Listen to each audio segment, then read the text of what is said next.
Hi, I'm Cameron Trueblood, and I'm going to be talking about some weird planets. And this is episode 1 of hopefully many. So, our solar system is filled with a wide variety of worlds.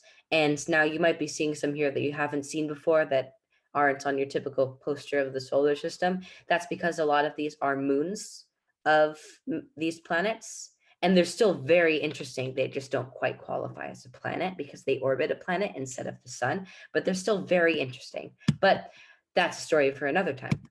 So yeah, our solar system has a crazy variety of worlds, from this dead, rocky, lifeless planet Mercury to the giant swirling gas ball Jupiter.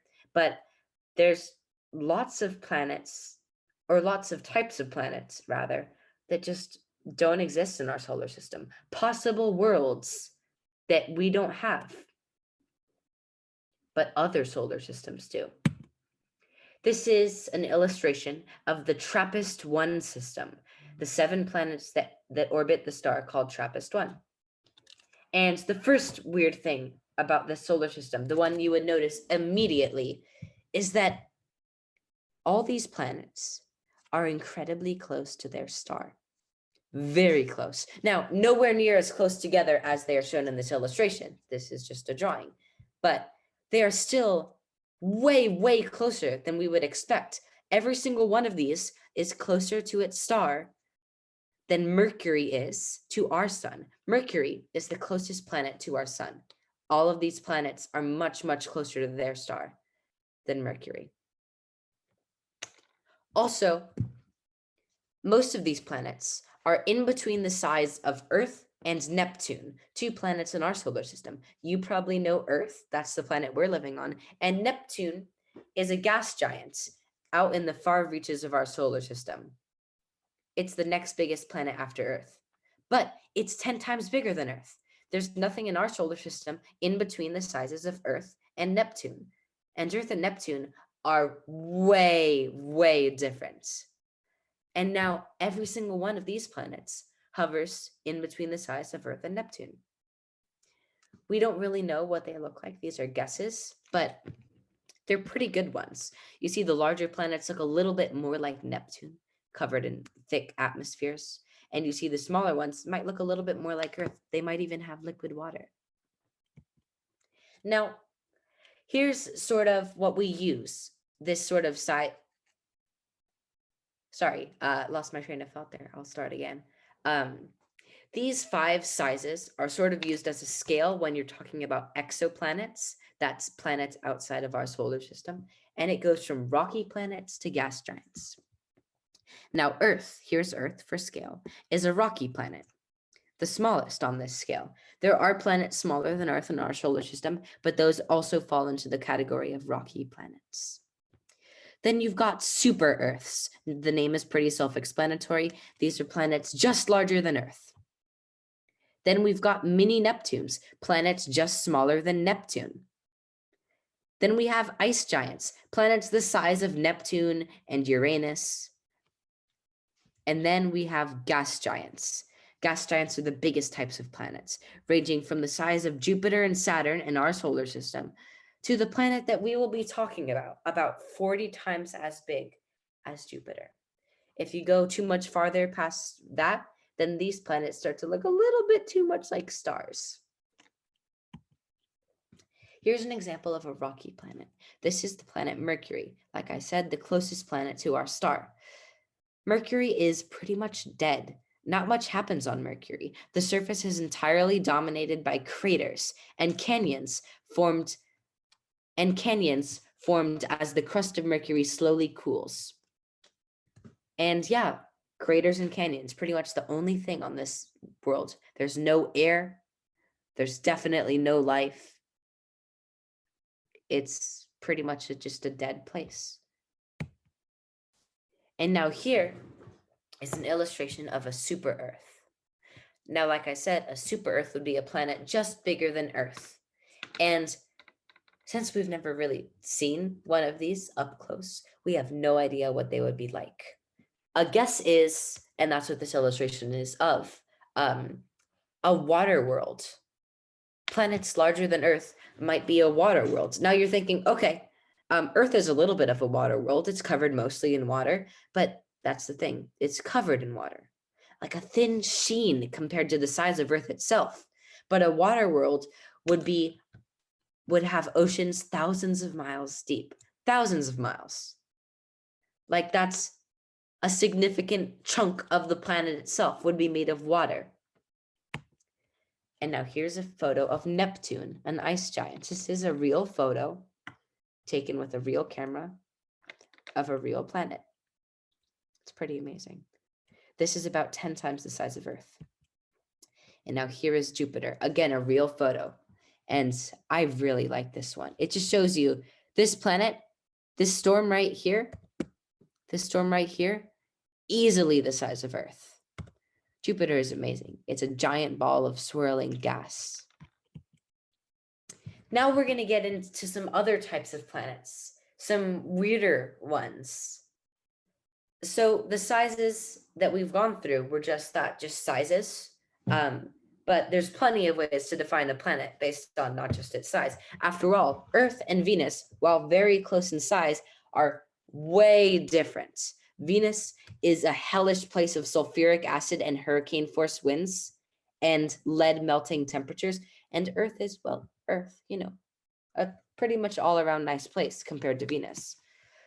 This is an illustration of a planet called a hot Jupiter. And it's just that. It's a planet similar to Jupiter, but it would be extraordinarily hot because it's close to its star.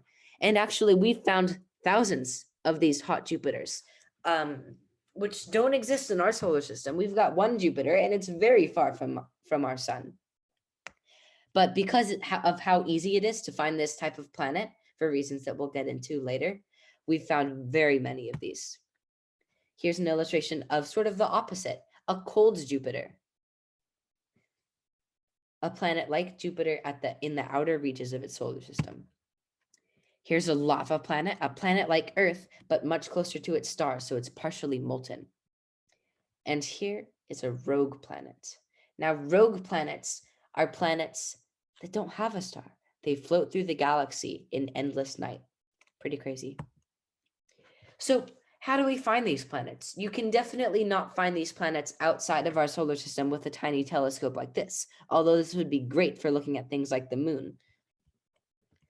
Instead, we use this. This is the Kepler Space Telescope. While it's one of many telescopes that have found planets, the Kepler Space Telescope has been especially successful, discovering thousands of planets on its own. And right now, it's about to discover another one. Hey, there, did you see it? Probably not.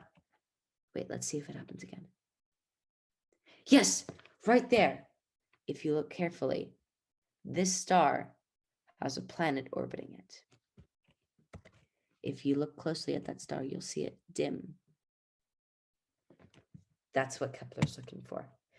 Here's a graph of the brightness of that star as a planet travels in front of it, blocking some of the light. You see it hovers around average brightness, here marked as 1. And then as the planet starts going in front of it, suddenly the brightness dips. And then once the planet finishes crossing that star, the star returns to normal. But let's just look at the numbers a little bit more. Hold on. Oh, wait, never mind. I'm sorry. That part comes later. Sorry about that. Here's what that would look like. Now, this is way exaggerated. Even if you were quite close to the star, enough to see it as a disk, you'd probably barely see the planet crossing in front unless you were very close to the planet too. Now, Kepler is very far away from both the star and the planet, so far away that the distance between the planet and the star is negligible. So, yeah. All right, back to the graph. Now, if we look at the numbers on this graph, we see that even at the very lowest point of the graph, the brightness actually only goes down just a little bit, 0.003%. Barely anything at all, but Kepler can detect it. Now, the Kepler Space Telescope is about this big. Here's astronaut Buzz Aldrin for comparison. Now, This might seem pretty big, but there are much larger telescopes on Earth. It's just quite hard to get something like this into space. Here's cars for comparison. So here is a nice diagram of some of the planets that Kepler has discovered. I really like this one. It just gives you a sense of the variety and sheer number of planets that exist out there. These are just some of the ones we've found. Now, none of them are named, none of them are illustrated. The colors shown here aren't actual colors. They denote the temperatures of these planets. Blue, the temperature of Earth, and red, the temperature of lava. The sizes show how big the planet is. You'll see that Jupiter-sized planets are much more common than Mercury-sized planets. And that's because a bigger planet is simply easier to spot. It blocks more of the light of the star. Much easier to spot by the method that Kepler uses, which is called transit. And so these circles you see here show the orbits of those planets. Now, in the dotted lines is a little drawing of our solar system. For now, ignore everything else. We just want to focus on the dotted lines. In the center is our sun. Here is the orbit of Mercury, how far out Mercury is. Here is the orbit of Venus. And here's the orbit of good old Earth. And here's the orbit of Mars, keeps on going out. Here we see Jupiter. Here we see Saturn. So it's giving you a sense of scale for how far away from their sun these planets are. Like here's a Jupiter-sized planet, but it's as close to its star as Mars is to the sun. And there's 5 other planets, all closer than Mercury to their star. And you'll see this pattern repeated in lots of these solar systems, simply because the closer a planet is to its star, the easier it is to detect. So yeah, there's thousands of planets out there, and those are just the ones we've found. There's probably billions out there, but right now we're just going to talk about one. Oh wait, but first we've got to talk about names. So most exoplanets have names like this: AHD75289b, 74 Ursae Majoris b, you know, like that. Numbers, a constellation, maybe a letter after that. It's not very nice. So some people realize that.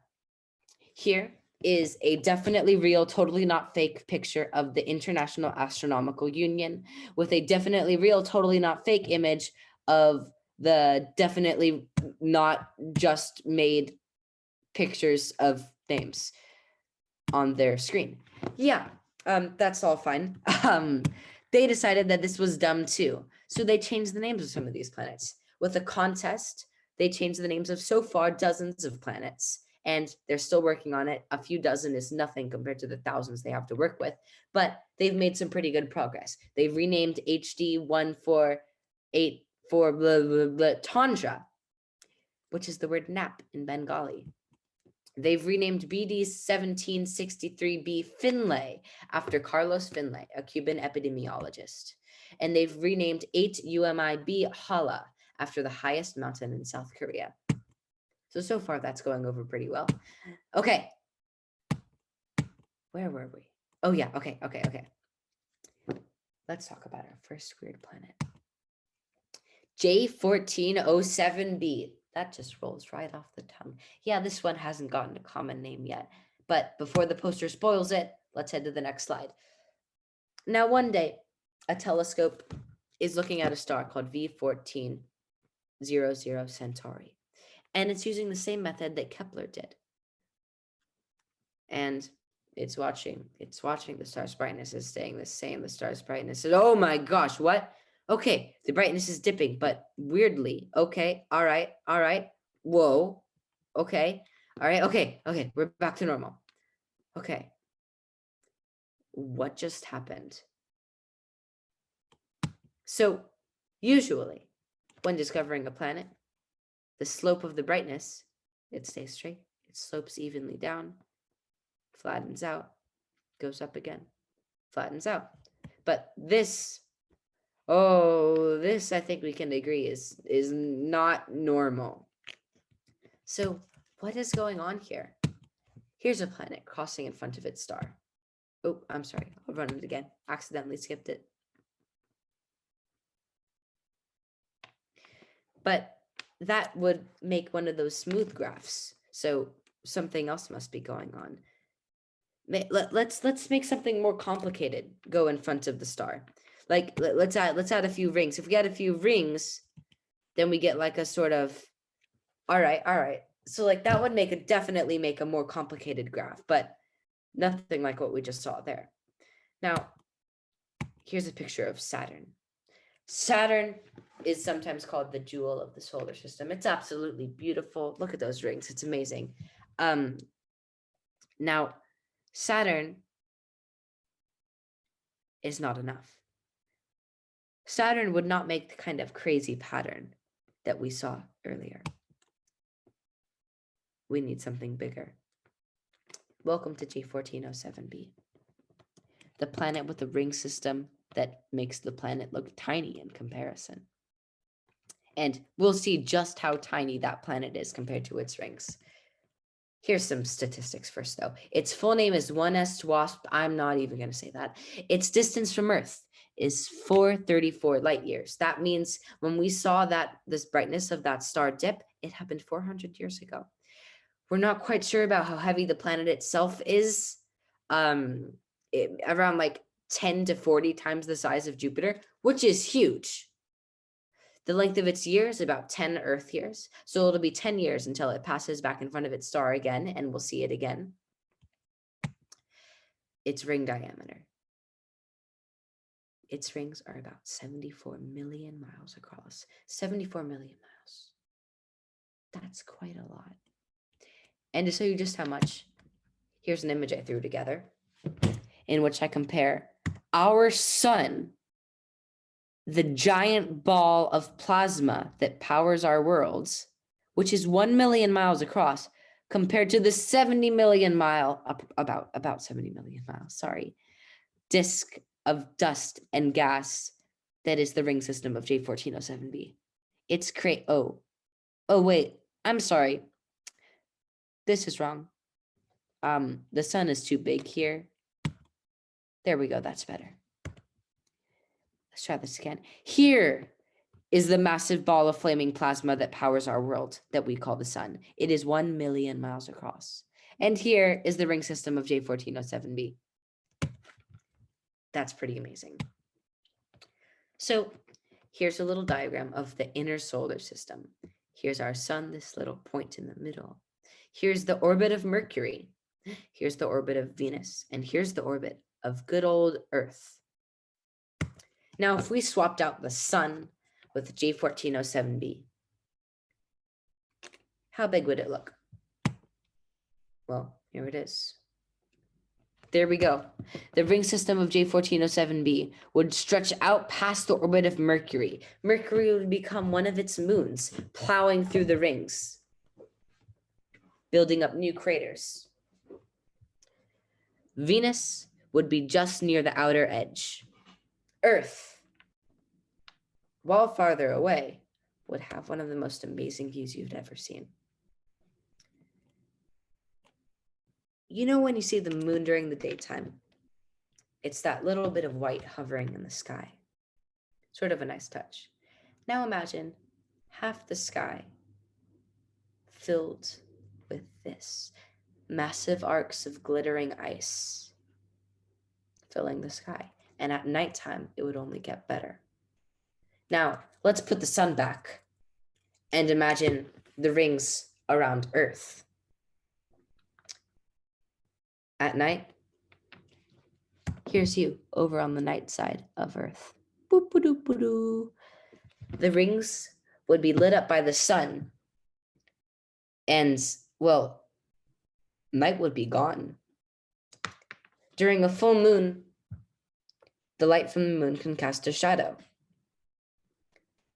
The light from half the sky filled with a mirror of ice and dust, well, that would be something to see. Also, quick side note, in this diagram, you see some moons. Now, we don't know for sure if there's moons, but there might be.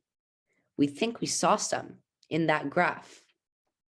There's little hints of gaps plowed by something traveling through the rings, maybe moons. If so, these are the first moons discovered outside of our solar system. And so, yeah, that's J1407b, the ring world. A pretty amazing place. All right, that's it for now. See you guys next time, hopefully. Bye.